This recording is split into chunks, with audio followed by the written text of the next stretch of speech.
Gereja saat ini saling belajar, Bapak Ibu. Tidak ada gereja yang merasa dirinya orisinil, punyanya sendiri. Katolik juga belajar dari Protestan.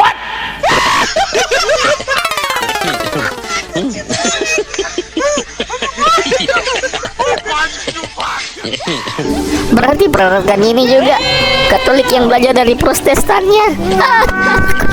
Aduh, Katolik belajar dari Protestan. Perarakan seperti ini, salib terus lilin, terus paling belakang Alkitab yang diangkat. Katolik ikut Protestannya. Aduh, perarakan seperti ini, salib terus lilin, terus paling belakang Alkitab yang diangkat.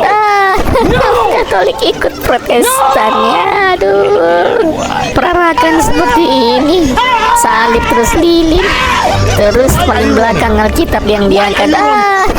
Katolik ikut Protestannya. Aduh, ini lagi pencucian kaki di Kamis Putih. Jadi Katolik yang belajar sama Protestan ya. Katolik belajar sama Protestan pembasuhan kaki. Dari mana ke mana? Aduh, sakit perutku ketawa. Belajar dari Protestan pembasuhan kaki.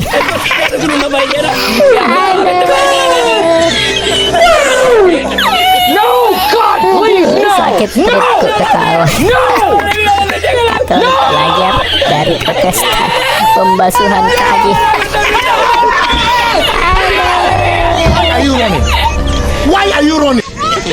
Ini lagi apa-apaan? Percikan pemberkatan dengan percikan air. Protestan sudah salah. Katolik yang belajar dari Protestan katanya.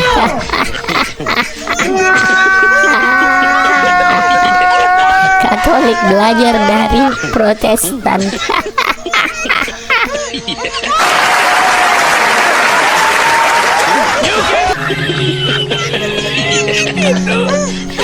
Ini lagi paling hancur Minggu Palma, tapi lagunya Putri Sion, lagu masa Adventus, lagu Natal, lagu masa Adventus 1 minggu sebelum Natal. Hancur Katolik yang belajar dari Protestan. Aduh, hancur ini Protestan ini. Aduh, ini mentang-mentang ada syair di dalam lagu Putri Sion, Hosiana Putra Daud. Jadi mereka jadikan ini lagu Minggu Palma. Katolik juga belajar dari Protestan. Belajar kebodohannya.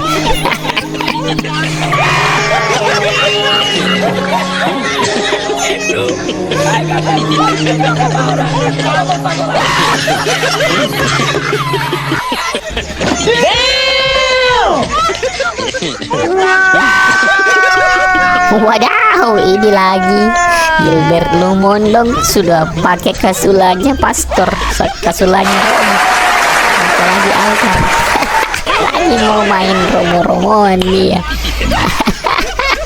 Aduh, ini nih Katolik yang belajar dari Protestan.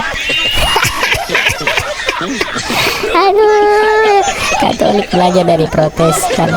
Padahal dia yang main romo-romoan, dia yang pakai altar-altaran. Katolik belajar dari Protestan. Aduh, sakit.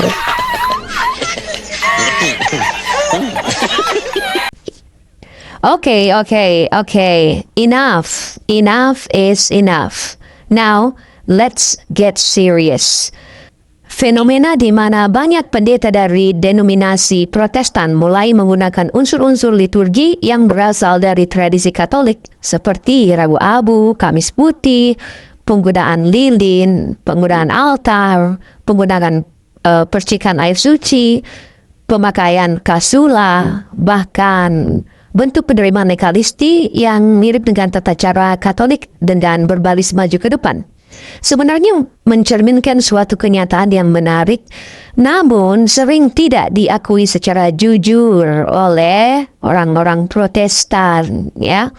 Sejatinya itu merupakan bagian dari warisan suci yang dijaga dan diwariskan oleh Gereja Katolik sejak masa para rasul.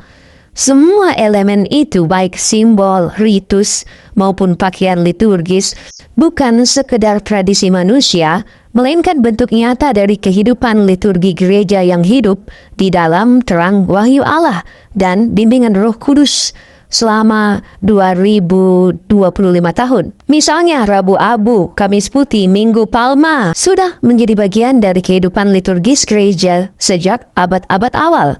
Lilin di altar, percikan air suci, kasula yang digunakan di imam, dan bahkan Ekaristi sendiri itu berasal dari bahasa dan tradisi Latin yang hidup dalam tubuh gereja Katolik.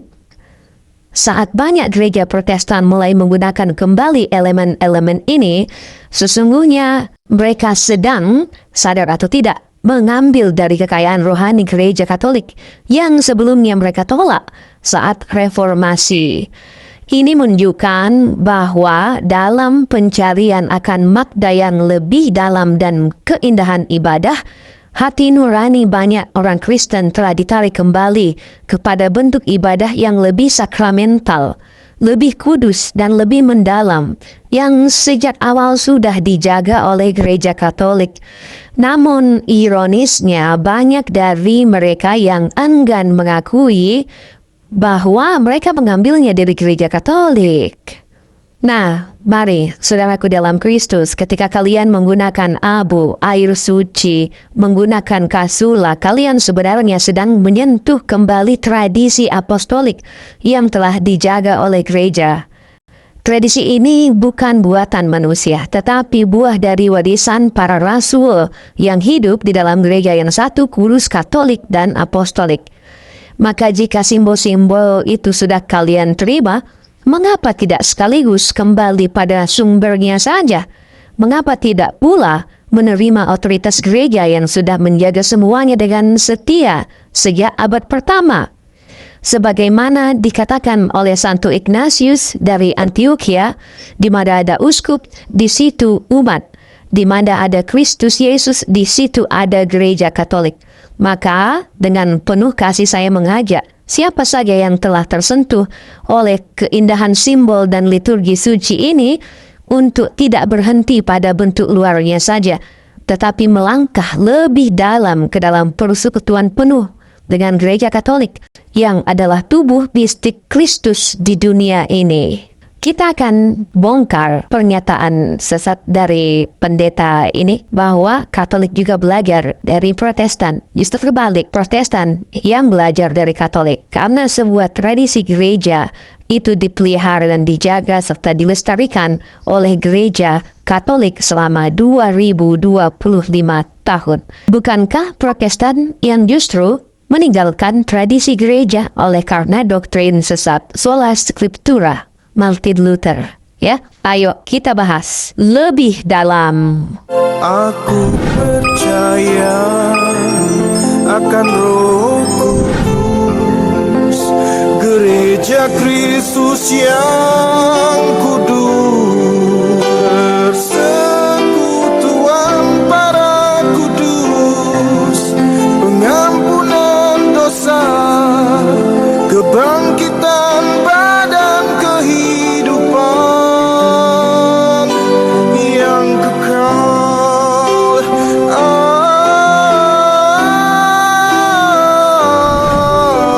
Amin.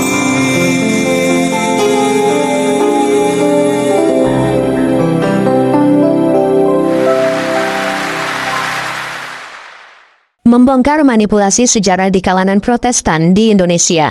Antara tradisi gereja mula-mula dan warisan Katolik yang tak diakui. Di balik atmosfer yang hikmat dari perayaan Natal, Rabu Abu, Minggu Palma, Kamis Putih, Jumat Agung, hingga Minggu Paskah yang kini dirayakan oleh banyak gereja Protestan di Indonesia, tersimpan sebuah ironi besar. Ironi itu bukan terletak pada liturginya, melainkan pada sikap yang enggan mengakui akar historis dan teologis dari semua tradisi suci tersebut. Ketika dipertanyakan mengenai asal-usul tradisi ini, Banyak tokoh Protestan membela diri dengan mengatakan bahwa semua itu adalah kebiasaan gereja mula-mula, bukan tradisi gereja Katolik. Mereka berusaha membedakan antara gereja mula-mula dan gereja Katolik, seolah keduanya adalah entitas yang terpisah dan tak berkaitan. Padahal, secara historis dan teologis, ini adalah bentuk manipulasi yang tidak dapat dipertanggungjawabkan.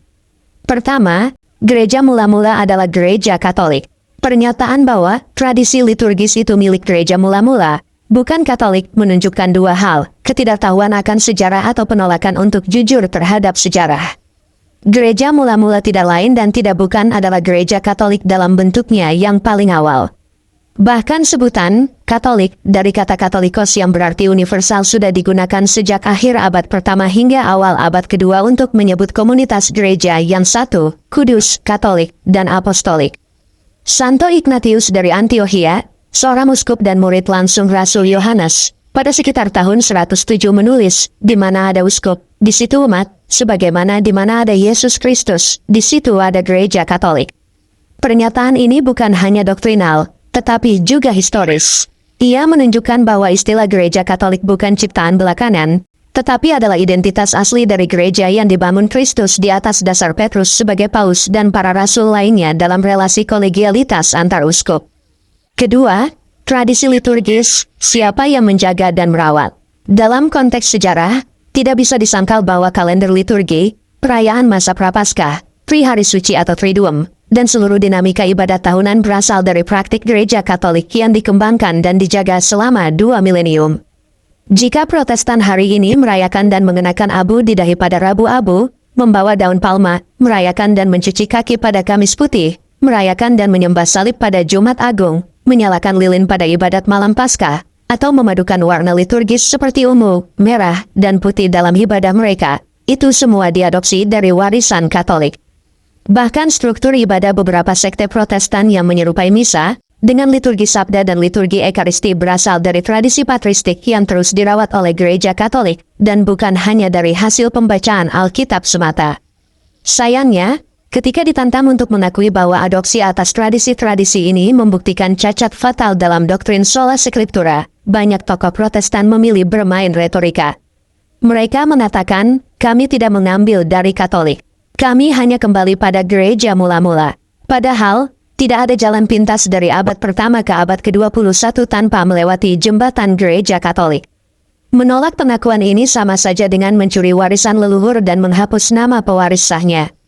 Ketiga, fakta tak terbantahkan bagi Protestan Indonesia, sola scriptura telah gagal secara praksis.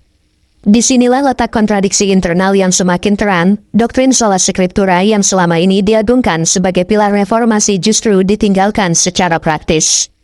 Jika kitab suci adalah satu-satunya sumber kebenaran iman, dari mana asal tradisi Rabu Abu? Apakah perjamuan kudus hari Kamis Putih secara eksplisit diperintahkan dalam Alkitab untuk dirayakan setahun sekali? Apakah Yesus memerintahkan umatnya untuk mengenang hari Minggu Palma dengan ranting dan prosesi? Tidak, namun semua itu dijalankan. Mengapa? Karena warisan itu berasal dari tradisi suci, yang ditolak secara teoritis tetapi tetap dijalankan karena realitas spiritual tak bisa diabaikan. Kebanyakan umat awam Protestan bahkan tidak menyadari bahwa mereka sedang menjalankan tradisi Katolik.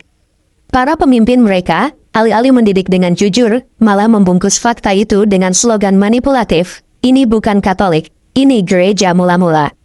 Ini seperti seseorang yang mencontek jawaban teman saat ujian, lalu berargumen bahwa itu bukan mencontek karena jawabannya juga ada di buku yang sama. Keempat, kebingungan identitas dan klaim setara. Lebih jauh lagi, sebagian kelompok Protestan mulai mengklaim bahwa mereka adalah kelanjutan sejati dari gereja mula-mula, sejajar dengan gereja Katolik, karena mereka mengambil dari sumber yang sama. Padahal ini adalah kekeliruan logis. Gereja Katolik adalah sumber itu sendiri dan menjadi penjaga yang setia dari sumber itu. Selama lebih dari 1.500 tahun, sebelum munculnya Luther, Calvin, dan Zwingli, gereja Katolik telah menjaga tradisi apostolik dalam satu kesatuan yang utuh, kitab suci, tradisi, dan magisterium. Jika gereja Katolik selama itu salah, maka seluruh tradisi yang mereka adopsi juga harus dibuang. Tapi jika mereka tak kuasa membuangnya karena sadar itu baik dan benar, maka seharusnya mereka legowo mengakui, kami telah salah. Kami menolak warisan suci selama 5 abad, dan kini kami mulai menyadari kebenarannya. Itulah kerendahan hati sejati, bukan membungkus pengakuan dengan manipulasi terminologis. Kelima, kebutuhan akan pertobatan historis bagi Protestantisme Indonesia. Gereja Katolik tidak pernah mengklaim hak istimewa karena kesempurnaan manusianya. Ia tetap manusiawi dan berdosa. Tetapi secara teologis dan historis, ia satu-satunya tubuh mistik Kristus yang menjaga kesinambungan iman dari para rasul tanpa terputus. Mengakui ini bukan soal tunduk pada institusi Roma, melainkan menghargai kebenaran yang diwariskan oleh para martir, Bapa Gereja, dan konsili-konsili ekumenis yang menghasilkan doktrin iman Kristen yang hari ini diimani juga oleh Protestan. Pertobatan yang dibutuhkan hari ini bukan hanya spiritual, tetapi juga historis dan intelektual, sebuah pertobatan dari ketidakjujuran terhadap masa lalu. Sebuah keberanian untuk berkata, kami telah menolak tradisi suci yang selama ini kami warisi diam-diam. Dan kini, dengan rendah hati, kami ingin kembali ke rumah asalnya. Salam jujur dengan sejarah gereja dan jangan manipulatif. Aku percaya akan Roh Kudus, Gereja Kristus yang kudus, persekutuan para kudus, pengampunan dosa, kebangkitan